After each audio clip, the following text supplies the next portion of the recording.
It's not enough to try and reproduce the exact sounds which instrument made in those days. We have to understand the emotional effect that was intended and recreate that for ourselves. Of course this is difficult, and that is why I feel that there is no such thing as a definitive performance, a perfect performance. We change within ourselves, and no two performances can ever be identical. After all, art is like life itself, where nothing is really repeated in exactly the same way. As performing musicians, we have to understand that our worst enemy is routine. In fact, keeping the music fresh is not only our greatest problem, but also one of our great privileges, that we can spend every day of our lives with great masterpieces, starting from scratch, every time.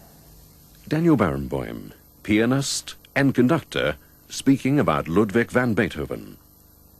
You can see the sonata form has a very dynamic basis, which fitted exactly with Beethoven's personality.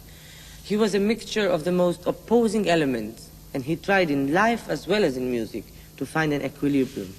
That is why the extremes were almost a necessity for him, because one needs them in order to make a synthesis. And when Beethoven does this, hardly anything remains of the older forms in music, which were really much more static than the form Beethoven was developing.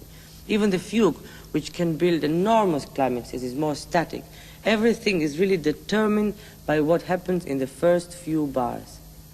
But when Beethoven arrives at the recapitulation in a sonata and repeats the first section, not only is it a different frame of mind and a different harmonic interrelation, but he finds the time and the necessity for yet another development.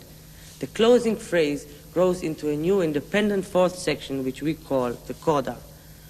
Therefore, sonata form does not merely unfold what is already there, but gradually develops its own substance, as if it's traveling a road whose end was not to be foreseen at the beginning.